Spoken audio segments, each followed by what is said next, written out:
That's right. Welcome back to A Valid Answer. We are here live. I missed the timing. I went like this, and then didn't see the logo. I'm like, oh, wait a second. Hold on. Let's do that again. And so everything that I was trying to be cool and be like, hey, there we are. I would miss my whole time. My name is Scott Garcia. I am a pastor, and I'm a conservative, and I'm a capitalist, and I'm sitting here next to an atheist, socialist, liberal socialist, atheist, Marshall. Yeah. Yeah, so that's who we are. We get together. We try to get together about once or twice a week now. We try to get together every week, and basically we have these discussions that hopefully enlighten you, broaden your mind, broaden your thinking, make you angry, and make you want to just yell at the screen and say, like, what were you thinking? So, hey, if you're friends of ours and you see this going on and you share it with all your friends, because we feel that this, why is this important? Why is this discussion important? We talk about this a lot, but why is this important that we do? Well, our goal here is to elevate the conversation here in our community and out there in the rest of the world. Instead of talking about things like the weather and the sports scores, we want people to talk about ideas. Because when people start talking about ideas, that's how revolutions start. That's how they take place. Over 200 years ago, 250 years ago, whatever, the idea that people were created equal, the idea that people should have the right to speak their mind. Sorry. And all of these other crazy radical ideas, that's what they were at the time during the Enlightenment. These were crazy radical ideas that no sane person exchanged with other sane people. They were nuts. Yet those ideas became the seeds of revolution, and those revolutions built the world that we live in today. So we're trying to start another revolution here, but I'm trying to make sure it's a peaceful one. I don't know about you. You seem to want people to die. You're the one who keeps bringing up the word guillotine. That's right. That's right. Some people need them some guillotines. Oh my gosh. No. So that's right, Michael. Marshall sucks. No, sorry. Yep. There are certain people that you punch on sight. Nazis, racists, slavers, those people, no quarter for them. Just punch them without. Pretty much. Yeah. You can't have a conversation with those people. They're on a completely different plane of existence, and I'm not. Can they be changed? Maybe, but I'm not going to wait around to find out if they're victimizing others. But I'm waiting for you. I think you're worth it. Yeah, but I'm not enslaving anybody. No, true, but you know. I'm not calling for perhaps genocide. You're not actively, but at one point you were actively working against my beliefs. I was. Why should I have written you off then? If I were calling for genocide, or if I were actively persecuting other individuals, then maybe. Should I try to change you? Isn't that better? If I change an influential person, they can change more people? What's better is to solve the victimization that's happening in the status quo. So if someone is being victimized, that has to stop immediately by all means necessary. Mm-hmm. Then we can worry about redemption and other things. But that's my take on it. But anyway. So we're here. There's something going on in the news. This story has taken quite a few twists and turns over the past couple of weeks. I'm going to mess up the name. Jussie Smollette, I think. Jussie Smollette, yeah. Jussie. Is it just? It's with a U, so Jussie. Yeah, Jussie Smollette. Yeah. I don't have television, so I don't even know. I don't either. I don't even know what this TV show Empire. I'd heard of it. I'd seen like commercials for it, like on the internet or whatever. I'd never seen an episode. I don't know who. I don't have anything against this actor. Didn't know who this actor was before this incident hit the news. It just wasn't a show that I followed. There's a lot of shows that I don't see. So there is. I don't necessarily have a dog in this fight. It's not like, oh, there was this thing about this famous actor or somebody that I knew. It was just this hit the news, and it's like, oh, wow, that's interesting. And oh, wow, that got really interesting, didn't it? Mm-hmm. Well, so what I understand is, I'm not clear on his motivation, but I understand what's been reported is that he was motivated over his salary or whatever. For whatever reason, he was dissatisfied. And so he decided to embark on an alleged hoax. No, I'm saying even that he was dissatisfied. This is all allegedly. We want to make sure we're not getting any libel or right. All the asterisks. Okay. Yeah. But as I understand, he perpetuated a hoax for the purpose of sort of I guess making himself into more of a public figure, making himself a sympathetic character. I think people are miscategorizing it and saying he wanted to be a victim. I don't think he was like trying. Especially a lot of conservatives are playing into this, this whole victim mentality, and people want to be victims because it elevates it. I don't know that this seemed more like not a publicity stunt, but a publicity stunt, like a way to. Well, it was. Yeah, it was a stunt. Basically, it's basically a publicity stunt, but not necessarily to be a victim. Mm-hmm. So if people, I think that's kind of hitting on the shallows and not going deeper into what the real issue is. Well, the problem, of course, is that he essentially filed a false police report. So he arranged for a couple people to apparently assault him. This was after he sent himself, I guess, a death threat. And then he had a couple people apparently dress up and assault him, and they put a noose around his neck, and he went around wearing this noose for like an hour afterwards or whatever. When the police spoke with him, he got really dodgy with his responses. He wouldn't let them see his cell phone or other things. So police became immediately suspicious, and as they began to pursue leads in the case, it started to the whole thing unraveled. Yeah. And so as it turns out, he was not assaulted by Trump supporters. He was assaulted by friends. As it turns out, a conspiracy is really hard to actually carry out. Right. He was assaulted by himself. He assaulted himself. Now, on a side question. If you pay me to beat you up, am I still liable as far as, is that still assault and battery if you pay me to do that? Well, we made an agreement, right? It's sort of like mutual combat, can I be charged for assault and battery if you paid me to beat you up? I don't know. I have no idea. Is that a crime against you, or is assault and battery a crime against the state? And is that still punishable by the state? I mean, you would have to press charges, right? Even on assault and battery, you would have to press charges. Otherwise, the police couldn't do anything. I'm not quite sure how that works. If somebody wants to chime in how that works, if it turns out we were in cahoots, I had to use that old word, right? If we were in cahoots and you paid me to beat you up, is that still a criminal activity that I assaulted you? Well, okay, like if we step into a boxing ring and we agree to spar, nobody's going to think that's criminal, right? No. On the other hand, if we're disturbing the peace, if you will, if we're doing something out in public, we're creating some kind of chaos, we're calling in the police, getting the police involved, then that's definitely, false reporting. That's definitely something is going on where we're tying up public resources. And we're going to be in trouble for that, both of us. Yeah. Especially if we're orchestrating it together. So, I think the people who went in with him on this scheme have some culpability. Have some culpability as well. As I understand, I think they're cooperating with law enforcement. They've answered questions. Well, that's when I saw the story. It's like, and they were released. I'm like, but they still so maybe they were paid to do it, but they still beat him up. Wasn't that still assault? Why they still released and like not even? Well, is it really such a serious crime that people need to be locked up over it? Especially if it's mutual combat. I mean, it's probably classified as mutual combat. If two people agree to get, if the story is believable that they agree to fight each other, then no. But like if it was somebody beat up your family, then I'd want them in jail for beating up your family. Right, but this isn't that case. Yeah. This isn't, somebody is threatening you and they're going to attack you and do harm to you. And if they are released, they could be a public menace. That's not the case here. But that was just, there must be, again, this is the perfect case of, this is two people talking about whatever, but not making accusations. Because this is a perfect case of let's wait to see what's out there. Because for the police to say, okay, you guys are let go, what would they, just because they said, well, they paid me to beat them up. There has to be more there for the police to actually say, yeah, it looks like that was it, and we're going to release you, and you guys are not suspects in this crime anymore. There's evidence. So there's got to be something else there that we don't know, because I can't imagine the police that, I beat you, I walk up the street, beat you up, and the police catch me and say, no, he paid me to beat him up, and the police go, oh, okay, you can go. I mean, just on my word, I can't imagine that would be enough. Yeah. So the truth isn't completely out in the case. We don't have all of the details, and sort of battle lines are being drawn, and those battle lines are shifting as people learn more. Their opinions change. I know my first reaction to the story was actually when I heard that it had been falsified, and I'm like, and that was kind of about? The first time that I heard it too. Yeah. Because I didn't really hear about this when it first happened. I heard about it when the news broke that he had made some sort of false report, allegedly. And then I was really put off by that. I was really upset because here is a man who is black, and I believe he's gay.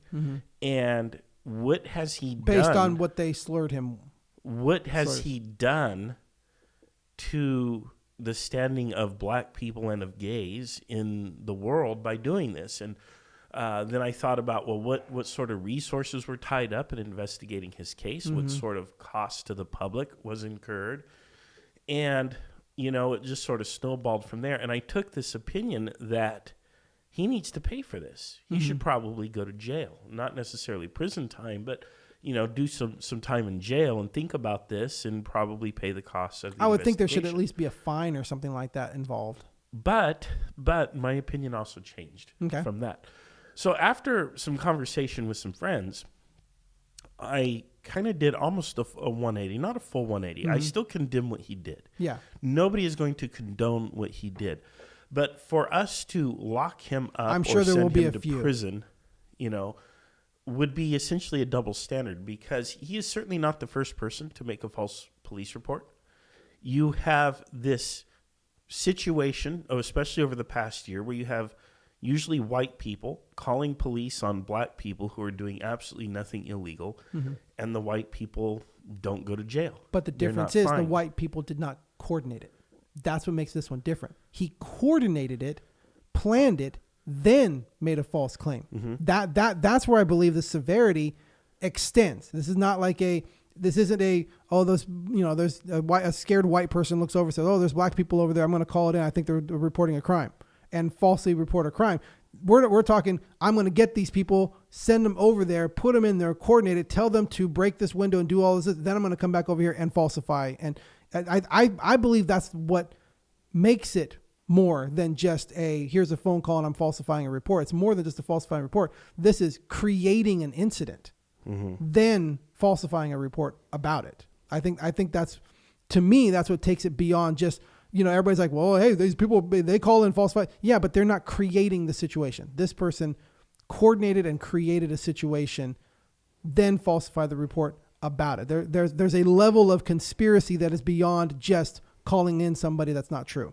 There's a level of conspiracy, of planning, of gathering people together, gathering resources, and then executing a plan to create a situation and then falsify a report about it. I think that's why, to me, this goes deeper than just simply calling a phone call in on somebody because, they're not doing anything, but you think they are. Okay. Well, this is not the first time we've had false reports filed and essentially conspiracies carried out. Are you familiar with the case of Emmett Till? I'm not, no. Okay, so I've got this here pulled up. You're going to read all that? I'm not going to read all that. I'm just going to give you the thumbnail. Let me go get a All right. pillow. Hold on a second.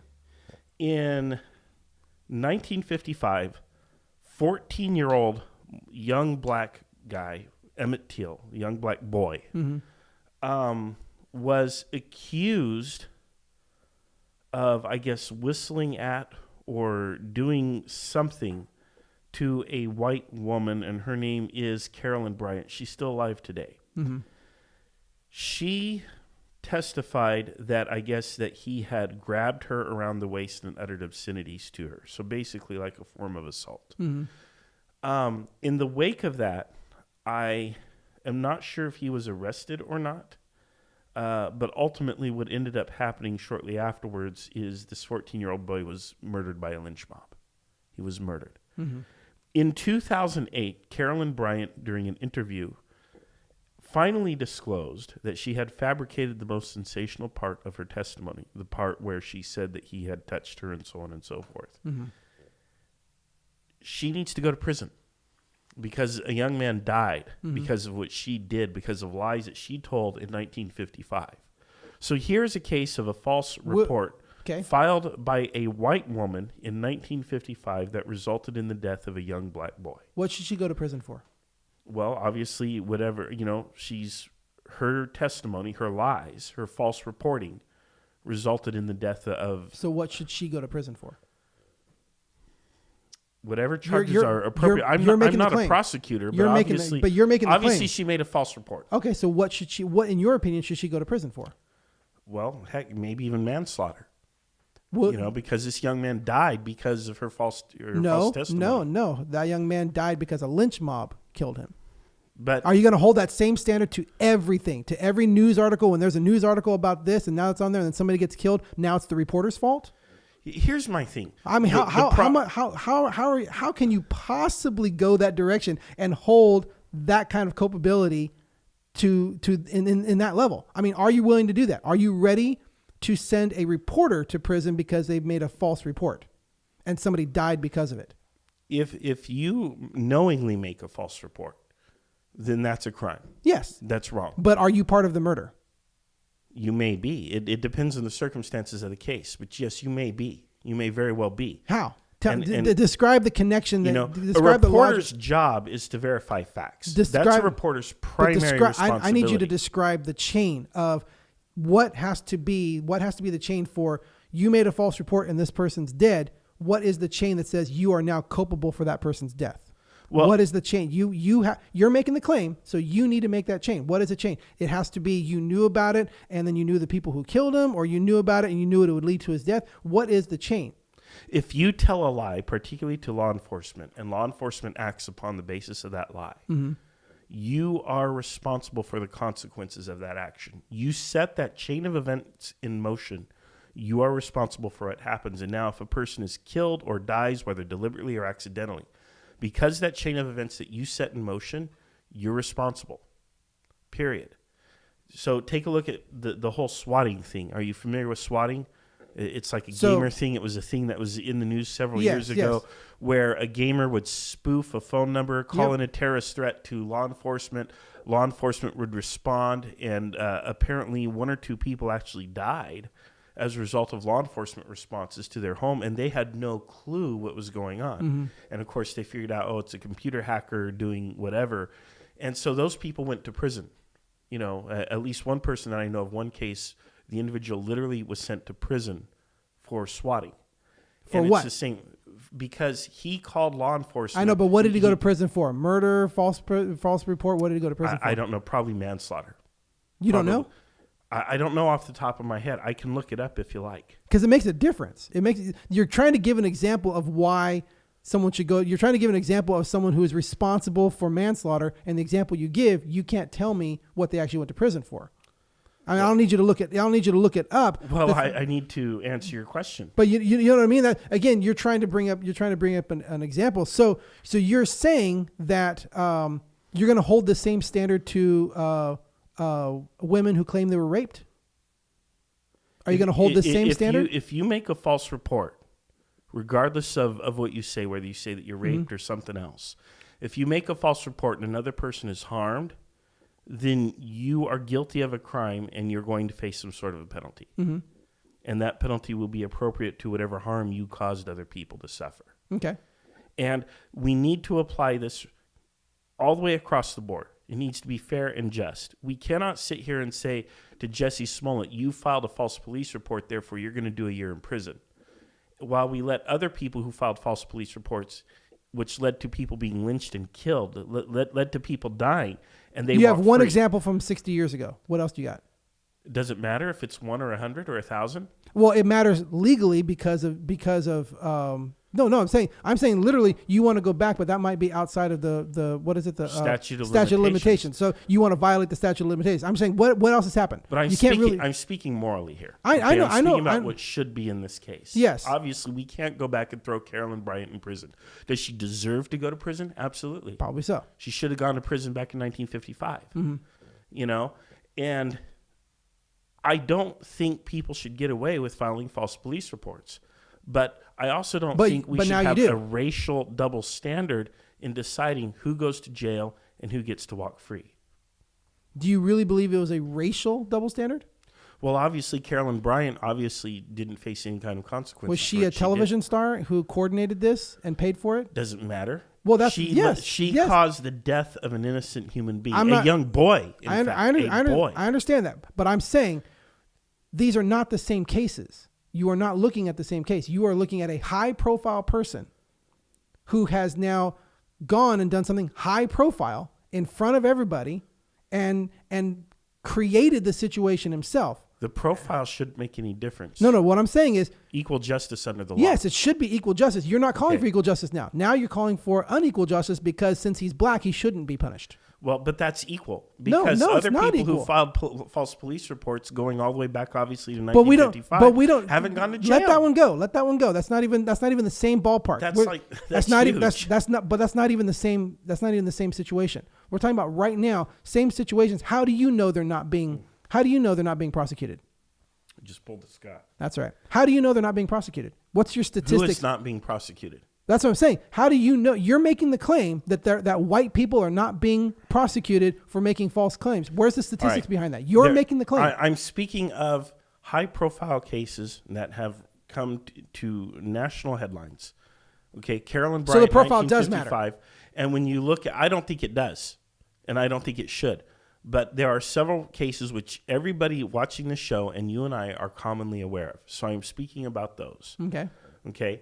And I am telling you that when you have cases of white people calling the police on black individuals Now you're who going are back doing nothing illegal. Now you're going back to generics that you don't have any stats for. You're making the claim. You're making the claim that white people are not being punished and Do you black deny people that are. these things have happened? I don't know. You're making the claim. Listen, Are you aware? I'm aware that false claims happen, but I don't know what I don't know that they're not being prosecuted. You're making the claim that white people are not being prosecuted. You're making that claim, not me. You're making the claim that it already is unfair because white people get away with it and black people don't. Where's your facts? Where's your statistics? Okay. You came into this empty-handed. Okay, so here, Washington Post. Here are several headlines. Here's a headline and several stories about white women who, in the past year, have called police on black men. Now, when you call police out, that could be a deadly situation for people. Okay. How many times have But police hold on. responded Hold to on. a call? These are purposely false. Yes. No, you're telling me right now these are purposely false. They knew they weren't doing anything, but they called the police anyway. They called police because They knew they were innocent and they called the police anyway. That's what we're talking they about. called police and there's no crime being committed. Doesn't matter. They're calling police to harass these individuals. No, you don't know that. You don't know that. Did they know that there was nothing going on? They called the police anyway. Because that's what we're talking about. That's what happened in this situation. This guy fabricated a situation, created it out of thin air, conspired to do it, hired people to carry it out, paid for it, and then falsely claimed he was the victim of a crime. They actually beat him so that there was physical evidence on him and actually did that. Are you saying that these people knew there was nothing going on and called them purposefully to say, I know there's nothing going on, but I'm making a false report anyway? Do you have evidence that that's what happened? They're calling police on black people over trivial or non-existent offenses and were promptly shamed on social media. So that's what this story is talking about. Again, these are people whose crime is using a charcoal grill in an area of a park in Oakland, California that wasn't designated for charcoal grilling. They're calling the police over that. Really? Is that some kind of a serious crime where you need police intervention? How do you characterize that? Somebody literally dialing 911 because somebody has a charcoal grill at the park. So it was against the law. Maybe, but Okay. Are you seriously going to call police over that? Is that something where you really need police intervention? You need a 911 response? No, I think it's petty. Obviously. But it was not against the law. They did not falsely accuse someone of doing something wrong. Did they? In your example that you brought up, they did not purposely, knowingly, falsely accuse someone of doing something wrong, even though they knew they weren't. I don't know, Scott. You're making an emotional argument, not a factual one. You don't have any numbers. You're trying to make a claim that white people don't get punished and black people do. But they don't. But you have nothing behind that. You have no evidence behind that. When you look at all of the statistics in our court system, and you look at the disparity. Oh, now I'm going to give you stats. And now you don't want them. No, that's not the stats I'm talking about. I want to see the stats that of false reporting, because that's what you're talking. That's what we're talking about right now. Stats of false reporting, where white people knowingly made false reports against black people and didn't get punished, versus black people making false reports against white people and getting punished. You're saying that white people are not getting punished for false reporting. That's the claim you're making, and I'm going to hold you to that claim, as I should in this discussion. You're making the claim. That's what I want. This is why we want to get beyond just the emotional and what's on the surface. You're making a very shallow, surface level. Well, white people just get away with this, so now this black person should get away with it. But they do. You don't know that. Well, obviously, you can't show that. None of these people who called the police because somebody was barbecuing in the wrong area of a park, none of these people went to jail. They weren't arrested because they didn't make a false report. But they made a report that is so trivial, it's pointless. But it's not ridiculous. It's not a fault. But how can you compare that to a person who orchestrated a fake attack, hired people to carry it out, conspired to do that, got beat up, and then reported? You're trying to equate those, and they're not equatable. They're not equatable. You're right. Calling somebody because you don't like a person's race and because you don't know that's what happened. But obviously, it's racial. You don't know that. And when you call police down, that's actually worse because to me, that's a form of domestic terrorism. That's literally terrorizing people of color with the law enforcement. People of color do not have the same experience with law enforcement that you and I have. You should be aware of this fact, that there is a thing in this nation. I know you disagree that institutional racism exists, but it's race matters. Deadlier. It's deadlier for a minority? Absolutely. Yes, it is. No. FBI stats show you are twice as likely to get killed by a police officer if you're white than if you're black, even though you're 3 times as likely to encounter a police officer if you're black than white. The stats actually show you are less likely to be. I even believe that. Yeah, the stats actually show that you are less likely. FBI stats for police on black. This is what's came out. It's a false narrative. This whole thing surrounding the hands up, don't shoot, Black Lives Matter. It is a complete false narrative. The statistics are absolutely against it. You are twice as likely to be killed by a police officer if you're white than if you're black. Okay, so blacks make up 13% of the general population. They're 40% of the prison population. I'm not talking prison population. We said deadly. Okay, black drivers are 30% more likely to police be action. pulled over. Police action. Come on, deadly. Okay. So you're twice as likely to get killed if you're white than if you're black. That's a FBI statistic. Pull up your stat. Okay. Let's see your stat. Okay, let's see that. Because at the end of the day, if you are black, what I understand from other people who have shared their experiences with me is very simple, is you have to teach your children to interact with law enforcement in a very different way than what Caucasians often have to deal with. The experience is simply different. And maybe, I don't know if it's public narrative or not. Obviously, Scott's going to pull up the stats and he's going to argue his point. But the bottom line is black people have reason to fear the police far more than white people do. And when you live in a society where institutional racism is a thing, where white people enjoy a privileged status and they are not likely to be stopped by police or arrested or face harsher jail sentences because of the color of their skin, then obviously it matters when you're black. And as a result of this, we have to take this into consideration. When white people are calling the police on black people, it is a next level form of domestic terrorism, or what they call a microaggression against people just on the basis of the color of their skin. It has a greater impact on a black person for you to call the police than it does for you to call the police on a white person. Psychologically, it's different. Now, I am interested in what the stats say. 23%. Okay, what do your stats say? 23%. This is 2016. 23% of all fatal shootings were black. Police shootings. 23% of all police shootings. But they're only 13% of the U.S. population. Right. So why the extra 10%? But what you're not taking into account is how often there's interaction. That you're 3 times as likely to have an interaction with a police officer, yet you're less than half as likely to be killed by one. So who is more likely to have interaction with a police officer, white person or black person? Black person. There you go. That's who's more likely to be killed by a police officer? By more than 2 to 1, a white person. Okay, but nonetheless, the problem is race matters. It shouldn't. You're right, it shouldn't. I agree with you. And I keep fighting for that.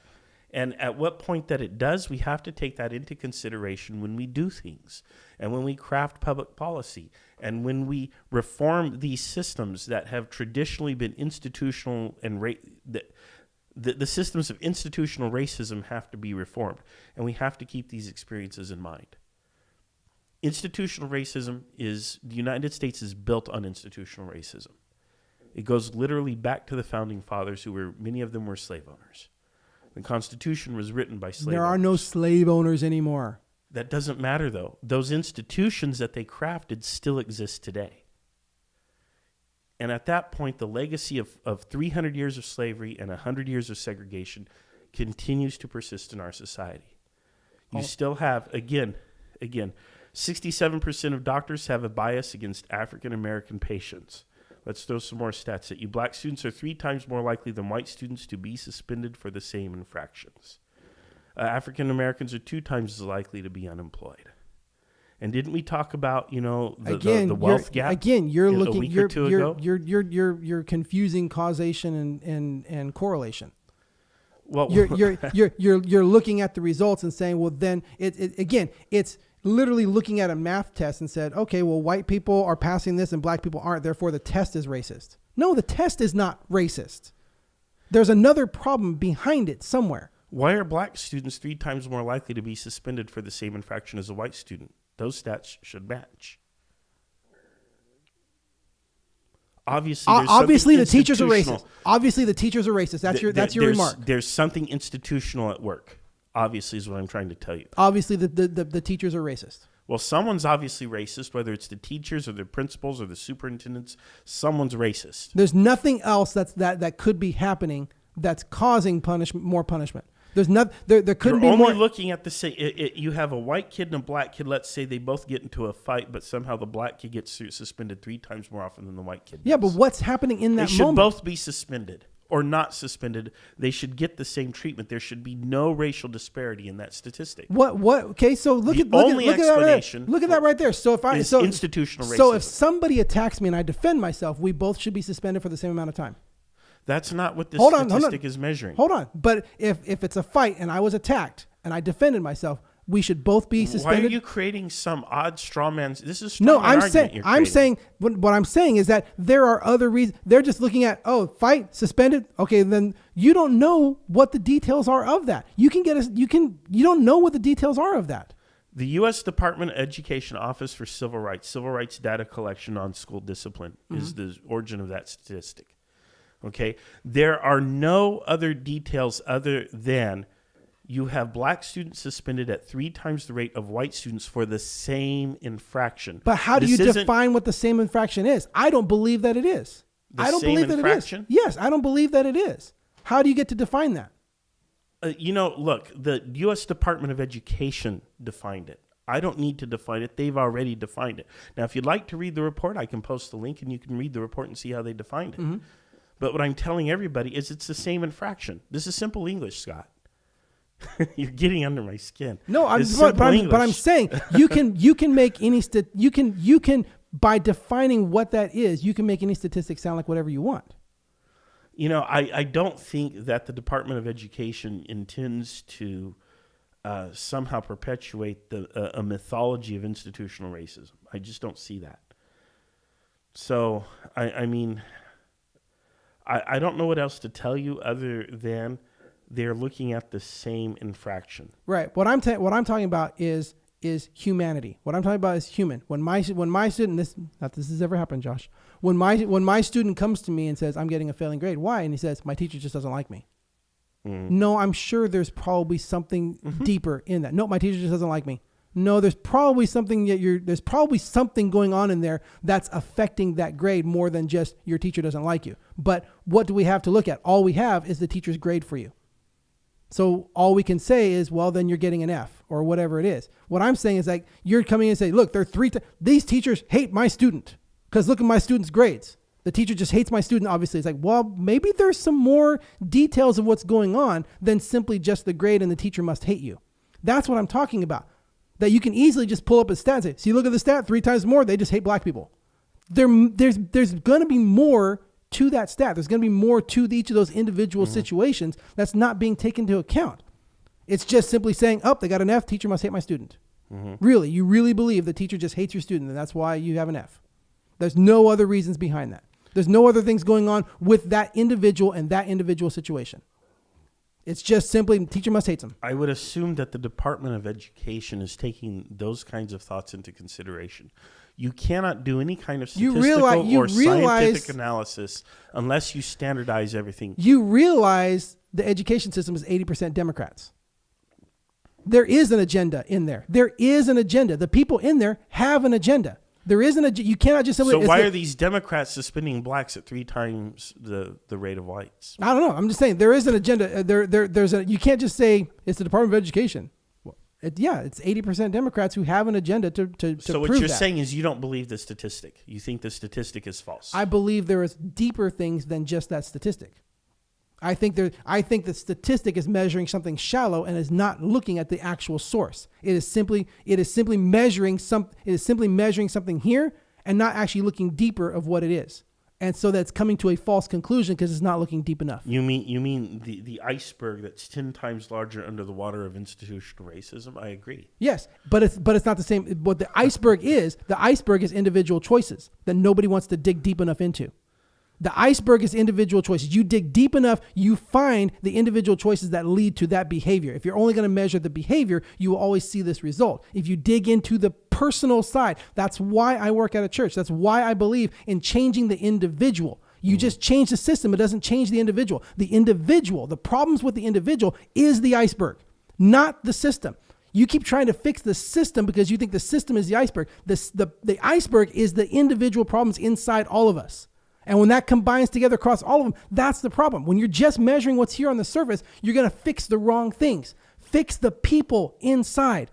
Fix ourselves inside and what's wrong with us inside. That's why I work at a church. That's why I do what I do, because I firmly believe you fix the person inside, it'll change what's happening on the outside. If you just keep throwing things and say, it's the system, it's the system, it's the system, you'll never get deep enough to actually fix the people because you're stuck at the surface. And what percentage of the prison population is Christian?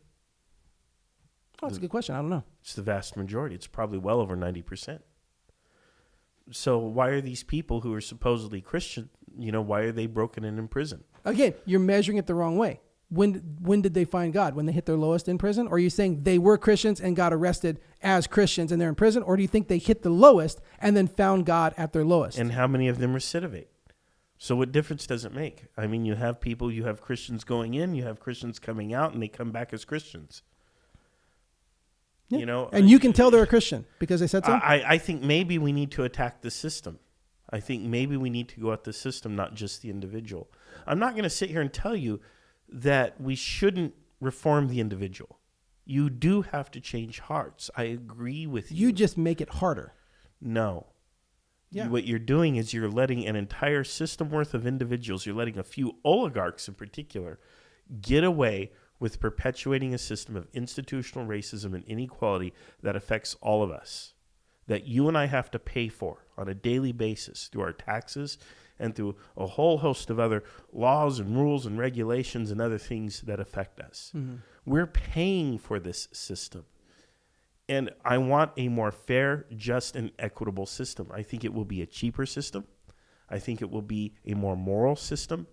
And I think when we fix that system, it also improves your chances of fixing individuals. You got to go deeper. And just saying this math test is racist because look at the results is not digging deep enough. And that doesn't fix anything. It sends us down the wrong path to fix the wrong thing. Well, I think we need to fix both. Michael here says, I believe false criminal claims are equal to the crime in some instances. So with the hate crime added, that means a big punishment for Jussie. So he probably still wants to see Jussie go to jail or prison. But I don't know that it's really a hate crime. And that's the thing is that, well, I mean, he tried to, say they were Trump supporters, mm-hmm. but they weren't. So no Trump supporters are actually harmed or involved in any of this. So if one was, if this happened and then somebody went out and killed somebody with wearing a red MAGA hat, you're saying Jussie would be culpable for that person's death? At least in some, on some level, yes. I'm not necessarily saying he would necessarily. So she needs manslaughter, but he doesn't. Well, again, the direct victim of her false report is the one who suffered and died. Emmett Till was her victim. So it has to be okay. You didn't establish that earlier. Okay, well, you just said if it led to someone's death, then the person who made the false report is responsible and culpable. Well, what does it mean to lead to someone's? That's what I asked death? you earlier. Yeah. I asked you for that chain, and you couldn't provide it. I asked you for that chain. I said, "What is your chain to say this person said this?" And now that I'm making your claim, you suddenly want the evidence I was asking from you that you couldn't provide. I'm not going to argue that point with you, Scott. All I'm saying is what I forgot her name, Carolyn. What she did is light years above and beyond somebody calling the police for a barbecue grill, or Jussie Smollett did. Yes, it is. Light years above and beyond. Yes, it is. And it's very unfortunate that we can't, arrest her, put her on trial, and send her to prison so that she spends the rest of her natural life in prison. Jussie Smollett is going to be sanctioned for what he did. Not only are there probably going to be pending legal charges, his career has basically been tarnished and likely destroyed by this. He's lost a lot of support within both the African American, the black community, and probably the gay community. I'm not sure if he's actually gay or not. I think he is. But regardless, he has ruined his own life, and he will have to rebuild his own life. And I hope he does. I hope he does too. I really does, because he's a young man who made a dumb mistake. It's just a really dumb mistake that doesn't deserve. It doesn't deserve a life sentence. Doesn't deserve a life sentence. But there is going to be a consequence. Yeah. But we don't need to compound that consequence with prison time or an excessive fine or anything like that. Not excessive, but I think you just have to put what's on the books. To be fair, I think you just have to put what's on the books. Whatever's on the books, that's what it is. I mean, otherwise it's not justice. Otherwise, you're whether you do more or less, it's not justice. Just do what's on the books. We're going to agree, I believe, equal justice under the law. That justice should be colorblind. Yes. Right? Yes. It should be blind to your level of wealth. I think it's unfair that your social status, blind to that. Yes, and I think it was unfair that you. And if I understood what your position was when we first started, which was, it should be blind, but it shouldn't be blind. The position you had was, well, because this person got away with it 60 years ago, this person should get away with it now. Well, if justice that's not justice. If justice isn't going to be colorblind against whites, then it shouldn't be colorblind against blacks. I don't know if that's coming across right, but basically we shouldn't have a double standard. I want to eliminate the double standard. If you're going to let white people off for filing false reports, then you should let black people off for it as well. Right. And what I'm saying is, you did not provide the evidence or prove that white people are being let off for false reports in the same way that you want him to. You did not provide that. Well, yeah, honestly, I don't have that pulled up. I don't have the list of, racist white women who've called police on black people doing absolutely nothing of consequence on the basis of race. And then, But again, that's not even what happened. It's not even comparable. This is a person who went out of their way to conspire to create a situation, then report it. That's not even the same as making. That's not even the same. Yeah, you're right. I think what the white ladies did was worse. No, this is worse. But this is worse. This is. I don't think it's worse. No. Yeah, this is. He scratched his face up and called the police. That's it. Nobody was threatened with lethal force. Nobody had a firearm pulled on him. Nobody was cuffed and thrown in the back of a car or anything like that, except for him. How do you know? I mean, because they found these people very quickly. So if they'd found a couple of white guys and arrested them and cuffed them and threw them in, then it might be a different story, but it's not. So the potential of it's not enough for you. It has to actually happen. Well, I think when it actually happens, and it's a pretty serious thing. Mm-hmm. So, okay. Well, this has been A Valid Answer with Scott and Marshall, talking about stuff that's in the news and everything that's going on. You get a different perspective from a conservative capitalist pastor and a liberal socialist atheist. Join us every Sunday night at 5. Now, next Sunday, we're gonna have a pre-recorded one, because next Sunday I have to brag a little bit on my kids. There's a film festival happening at the Fox Theater, and you guys need to go to it. I'm going to use this time. Sorry, I'm doing a little promo for our Christian Youth Film Festival. My sons have made a film in there. 6:00 at the Fox Theater is where I will be. You should be there too. Support my son's film. So that's where I'm going to be. So we're going to have another show that's coming up So that'll happen next week. But normally you can catch us Sundays at 5, Mondays at 4, right here on Kerncast, right here on A Valid Answer on Facebook. Until next time, you have anything last thing to say? No, I think we're okay. All right, sounds good. We'll catch you next time. Bye. All right, thank you.